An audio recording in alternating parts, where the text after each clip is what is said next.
अजय राज चौहान। यहां तक पीछे हमने अध्ययन कर लिया था और अब है अजय राज चौहान के बाद जो शासक बना था वो बना था आनाजी या अरुणाराज। इसके बाद में जो शासक बना था वो कौन बना था? आनाजी या अरुणाराज। यानी अजय राज चौहान के बाद जो शासक बना था वो बना था आनाजी या अरुणाराज। तो देखो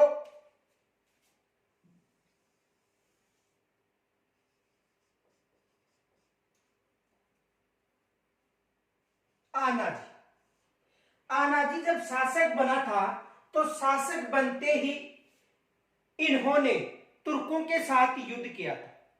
यानी आनाजी ने किनके साथ युद्ध किया था? तुर्कों के साथ युद्ध किया था।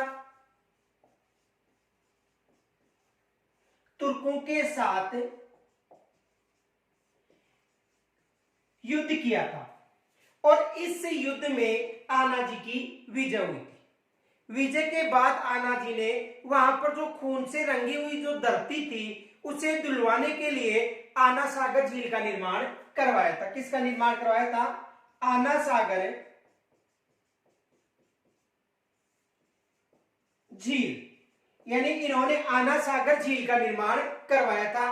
तो यहां से भी एग्जाम में प्रश्न बनता है कि आना सागर झील का निर्माण किन्होंने करवाया था? तो आना सागर झील का निर्माण आनाजी या अरुणाराज ने करवाया था, जो अजय राज के बाद शासक बना था। और इन्होंने तुर्कों के साथ जो युद्ध हुआ था उस युद्ध में जो खून से रंगी हुई धरती थी उसे धुलवाने के लिए किसका निर्माण करवाया था? आना सागर झील का।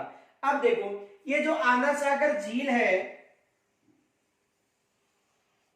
इस झील में चंद्रा नदी का जल आकर गिरता है। किस नदी का? चंद्रा नदी का जल आकर गिरता है। यानी आना सागर झील में चंद्रा नदी का जल आकर गिरता है। इनके अलावा इस झील के पास सुभाष उद्यान यानी दौलत बाग का निर्माण जहांगीर ने करवाया था। जो आना सागर झील है इस झील के पास जो दौलत बाग जिसे वर्तमान में सुभाष उद्यान के नाम से जाना जाता है उसका निर्माण किन्होंने करवाया था? जहांगीर ने। और शाहजहां ने इस झील के पास बारादरी का निर्माण यानी 5 बारादरियों का निर्माण करवाया था। किस झील के पास? आना सागर झील के पास। तो तुर्कों के साथ के युद्ध में कौन विजय हुआ था?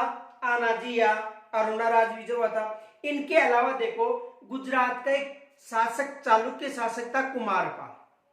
तो कुमारपाल के साथ भी इनका युद्ध हुआ था। कुमारपाल जो कहां का शासक था? गुजरात का। तो गुजरात का जो शासक था कुमारपाल उनके साथ आनाजी का युद्ध हुआ था। लेकिन इस युद्ध में कुमारपाल विजय हुए थे। यानी जो आनाजी और कुमारपाल के मध्य माउंट आबू क्षेत्र में युद्ध हुआ था और इस युद्ध में विजय कौन हुआ था? कुमारपाल। इस विजय का जो उल्लेख था वो एक तो प्रबंध चिंतामणि जो मेरुतुंकी है और एक प्रबंध कोश जो राजशेखर की है। यानी प्रबंध चिंतामणि जो मेरुतुंग के द्वारा लिखी गई थी और प्रबंध कोश जो राजशेखर के द्वारा लिखा गया था। उन ग्रंथों में यह उल्लेख मिलता है कि आनाजी और कुमारपाल इन दोनों के मध्य आबू क्षेत्र में युद्ध हुआ था और उस युद्ध में कौन विजय हुआ था? कुमारपाल जो चालुक्य शासक गुजरात का शासक था चालुक्य, यह विजय हुआ था। तो एग्जाम में प्रश्न बन सकता है कि आनाजी व कुमारपाल के मध्य युद्ध हुआ था। इस युद्ध का उल्लेख किन ग्रंथों में मिलता है?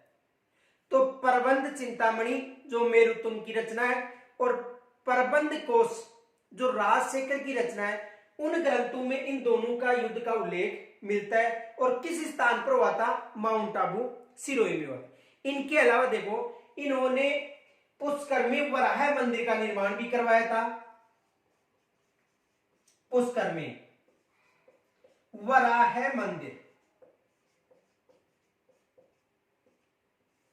जो आनाजी थे उन्होंने पुष्कर में वराह मंदिर का निर्माण भी करवाया था।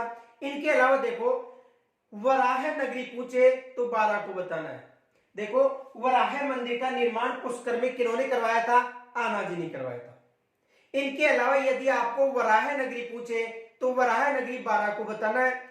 और मेवाड़ का एक शासक था अलट, मेवाड़ का शासक जो अलट था, उन्होंने भी आहड़ में वराह मंदिर का निर्माण करवाया था। यानी पुष्कर में तो वराह मंदिर का निर्माण किन्होंने करवाया था?